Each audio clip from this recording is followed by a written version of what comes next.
All right, so let's begin talking about using our linoleum cutter tools. So this is what they look like, and they come in, most handles look like this, but you can see that the size of the blades are a little bit different. You will probably use a smaller one, more like this, but if you're cutting away a lot of areas, you'll probably want a bigger one. So we will talk about where we put those things in the classroom. But if you're wanting to switch out the size, so like this one, I want to switch for the bigger one. What you're going to do is you're simply just going to twist, and this will pull out there. And then what you're going to do is you'll see, I know it's kind of hard to see in video, but there's kind of a little slot in here. Sometimes you might, this is okay that comes off. Sometimes we put the extra blades in there. So what we're going to do, so this bigger part, not the skinny part, is going to go in here. And if it doesn't quite fit, just kind of rotate it around, and then you're just going to twist so that it is secure in place. And it's always good to check that before you get started anyway, because you don't want to be starting to carve and it just like falls out. Okay, so what I would encourage you guys to do first is I have some practice pieces that are a little bit bigger that you guys can use to practice on, okay? It's important because these can cut your fingers a little bit if we're not being careful. So if I'm wanting to cut out this line, one thing that you always do is you carve away from you, okay? So notice that I'm carving away from my body, and notice, yes, my hand is here to stabilize it, but my hand isn't here that I'm gonna run over it, okay? Those are the things that you have to keep in mind. I'm gonna switch this one back to the bigger blade so I can show you the difference. All right, so you can see here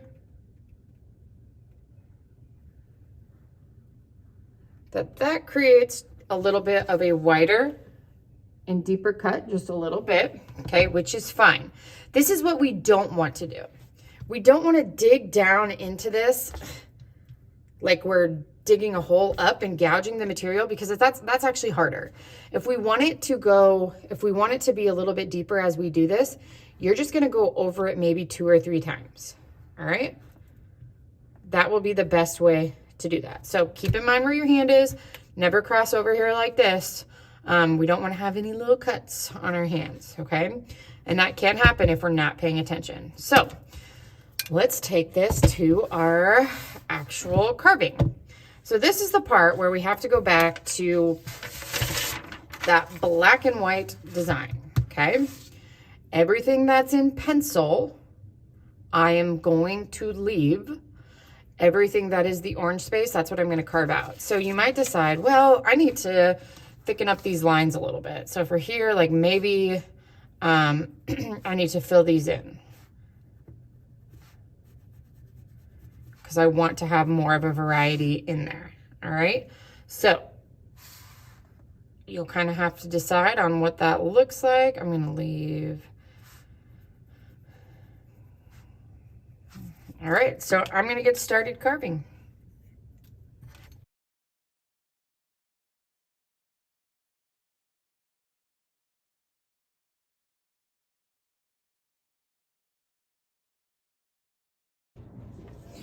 Okay, so after you have your eraser carved out, what you're going to do is you're going to create a test print to make sure that it looks how you want it to look. So what you're going to do for that is you're going to take a little tiny bit of ink. Notice this is like the size of an eraser.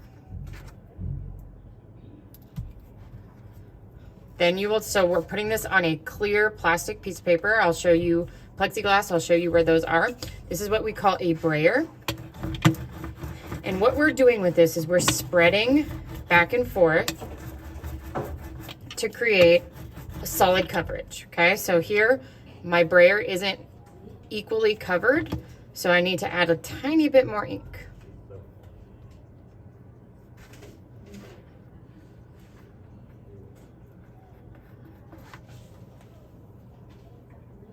So here, We have more coverage now. You can kind of see that texture, and there's a little bit of a nicer that sticky sound. Here's that texture that you can kind of see. You can see that on the brayer as well.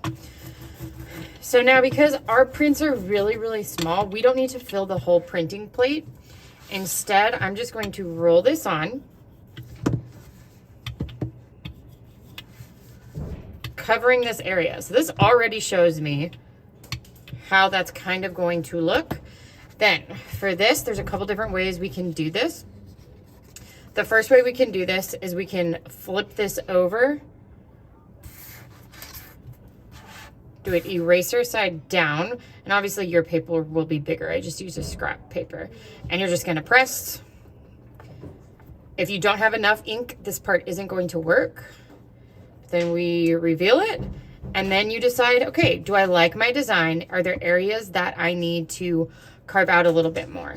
Like here, I want my sides of the mountains to stand out a little bit more from another. So even when this is still wet, I can take my carving tool and carve that out a little bit more. So some of those spots there, sometimes it's kind of easier to do that. So that's maybe one adjustment that I want to make. Same with over here on this side.